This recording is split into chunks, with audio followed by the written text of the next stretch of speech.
అందరికీ నమస్కారం అండి. బాచీరావ్ ఆన్లైన్ కంప్యూటర్ గైడెన్స్ సెంటర్కి వెల్కమ్ అండి. ఈరోజు జనరల్ స్టడీస్లోని జియోగ్రఫీ సెక్షన్లో తీసుకున్నట్లయితే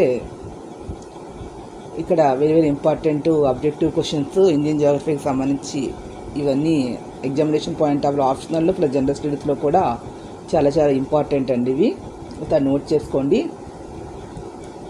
ప్రపంచ జనాభాలో భారతదేశం యొక్క వాటా సుమారుగా 18%. నీటి వనరుల భాగంలో చూసుకున్నట్లయితే 4%. ఇక్కడ ఋతుపవన వర్షపాతమే ప్రధాన ఆధారంగా ఉంది.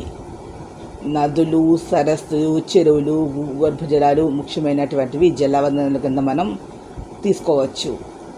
కాలువలతో అధికంగా దిగిన సేద్యమే ప్రజెంట్ గొట్ట బావుల ద్వారా సాగుతోంది. అంటే గొట్టవి బావులు ప్రజెంట్గా తీసుకున్నట్లయితే గొట్ట బావుల ద్వారానే సేద్యం జరుగుతుందని చెప్పచ్చు.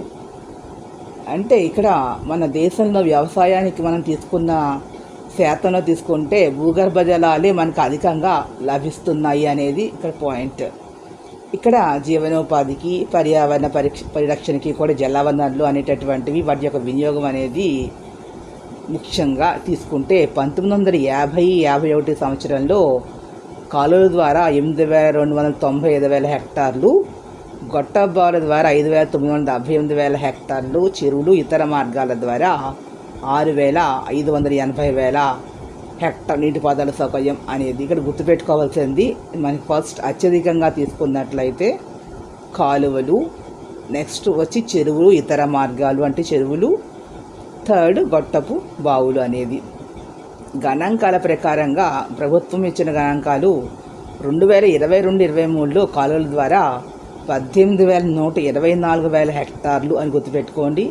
గొట్టపావుల ద్వారా 134,000 హెక్టార్లు, చెరువులు రిజర్వాయర్స్ ద్వారా అంటే 2,235,000 హెక్టార్లు అంటే ఆనకట్టలు ద్వారా ఇచ్చిన ఇతర బావుల ద్వారా అంటే 10,672,000 హెక్టార్లుగా ఉంది. అంటే ఇక్కడ మొత్తంగా తీసుకున్నట్లయితే 79,000 ఇతర పద్ధతుల్లో కూడా చేసేది 9,147 చాలా తక్కువగా ఉంది హెక్టార్లు. మొత్తంగా 79,317 హెక్టార్ల నీటిపారుదల వసతులు ఉన్నాయి అని 79,000 గుర్తుపెట్టుకుని టోటల్గా నీటిపారుదల వసతులు 79,317,000 హెక్టార్లు అయితే అత్యధికంగా మనం గుర్తుపెట్టుకోవాల్సినది గొట్టపు బావుల ద్వారా, నెక్స్ట్ వచ్చి కాలువలు, గొట్టపు బావులు, కాలువలు తర్వాత బావులు అనేది ఇక్కడ పాయింట్ వైజ్గా మీరు గుర్తుపెట్టుకొని వీడియో మొత్తం వినండి. అనలిటికల్ క్వశ్చన్స్ అడగడానికి డైరెక్ట్గా ఇదివరకు అట్లా అడగట్లేదు కాబట్టి కింద 4-3 ఇస్తున్నారు కాబట్టి ఇవన్నీ కూడా అవసరమే. ఇవి గుర్తుపెట్టుకోండి. ఒకసారి 4 ఇస్తారు, ఈ 4 కూడా కరెక్ట్ ఆన్సర్లు అవుతాయి, ఏదో ఒకటే అని కాదు, అనలిటికల్గా అడుగుతారు, అందుకని గుర్తుపెట్టుకోండి. ఇక్కడ బావుల ద్వారా నీటిపారుదలకు సంబంధించి ఇక్కడ తీసుకున్నట్లయితే ఉపరితల బావులు అంటే ఇక్కడ మనకి జంతువులను ఉపయోగించి కానీ కొన్ని మానవ శక్తిని ఉపయోగించి కానీ పురాతన సాంప్రదాయ పద్ధతులు చేసేవాళ్ళు. ఈ పద్ధతి ఏ రాష్ట్రాల్లో ఉంది అని అడిగితే మాత్రం పంజాబ్, ఉత్తరప్రదేశ్, మహారాష్ట్ర, బీహార్, తమిళనాడు అనేది ఇక్కడ గుర్తుపెట్టుకోండి. అదేవిధంగా మనకి ఎక్కువగా ఎక్కడ ఉన్నది అన్నప్పుడు గుజరాత్, తెలంగాణ, ఉత్తరప్రదేశ్ రాష్ట్రాల్లో ఉంది ఎక్కువగా. అంటే ఈ కింది రాష్ట్రాల్లో లేనిది అన్నప్పుడు ఇవి తెలిస్తేనే మీరు లేనిది ఐడెంటిఫై చేయగలుగుతారు. ఆంధ్ర, తెలంగాణలో అయితే ఉపరితల బావులు ఉన్నాయి. గొట్ట బావులు అనేవి 1930లో దేశంలో మొదటిసారిగా ఎప్పుడు ఏర్పాటు చేశారంటే 1930లో. ఇది సౌకర్యవంతంగా చౌకైనటువంటి ఈ రకమైన నీటిపారుదల ఉత్తరప్రదేశ్ తర్వాత పొజిషన్ రాజస్థాన్, పంజాబ్, మధ్యప్రదేశ్, హర్యానాల్లో ఉంది అని ఉత్తమమైన అవగాహన ఉంటే కానీ ఇప్పుడు ప్రస్తుతం ఆన్సర్ చేయలేరు. కాబట్టి ఎక్కడ లేదు అనేది మీకు తెలియాలి. అప్పుడే మీరు అక్కడ లేనిది అని అడిగినప్పుడు ఆ ఉన్న వాటిలో పేరుచి లేనిది ఉంటుంది, ఎక్కడ తెలియాలి కదా. కాబట్టి దేశంలో మొత్తం గొట్టబావుల్లో 28% ఒక ఉత్తరప్రదేశ్లోనే ఉన్నాయి. కాబట్టి గొట్టబావులు ఎక్కువ అంటే ఉత్తరప్రదేశ్ అని పాయింట్ గుర్తు పెట్టుకోవాల్సిన అవసరం ఉంది. ఇందులో ఆంధ్రప్రదేశ్ అనేది లేదు, తెలంగాణ కూడా లేదు. చెరువులకే ఇక్కడ నీటి ప్రవాహానికి చెరువులు అనేది కూడా చాలా ఇంపార్టెంట్గా ఉంటుంది. ఇక్కడ అయితే రాతి నేల, పీఠభూమి అలాంటి ప్రాంతాల్లో చెరువుల ద్వారానే ఇక్కడ ఎక్కువగా సాగవుతూ ఉంటుంది మన దేశంలో.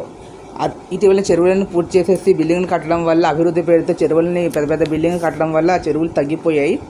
అయినా కూడా చెరువుల పరంగా నీటిపారుదల అనేది తీసుకుని తమిళనాడు మొదటి స్థానంలో ఉంది. తర్వాత ఆంధ్రప్రదేశ్, మధ్యప్రదేశ్, తెలంగాణ అనేవి ఉన్నాయి. కాబట్టి అసెండింగ్ ఆర్డర్లో మొదటగా తమిళనాడు, సెకండ్ ఆంధ్రప్రదేశ్, 3 మధ్యప్రదేశ్, 4 తెలంగాణ. కింద నుంచి తీసుకుని తెలంగాణ, మధ్యప్రదేశ్, ఆంధ్రప్రదేశ్, తమిళనాడుగా తీసుకుని ఆన్సర్ ఇవ్వండి.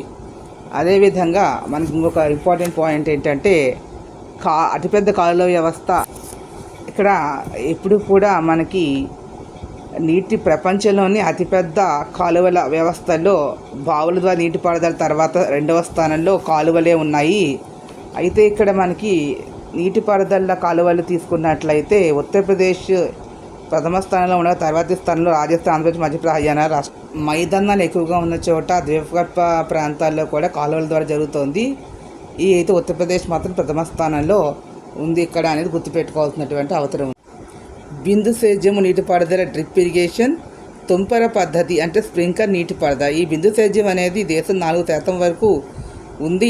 ఇది పెద్ద రైతులకి అనుకూలం. తుంపర ఇది పంట ప్రదేశాలను మొక్కలపై వర్షపు నీరు మాదిరిగా ఇది దేశంలో 3.6% వరకు ఉంది. నీరు ఎక్కువగా ఆదా అవుతుంది.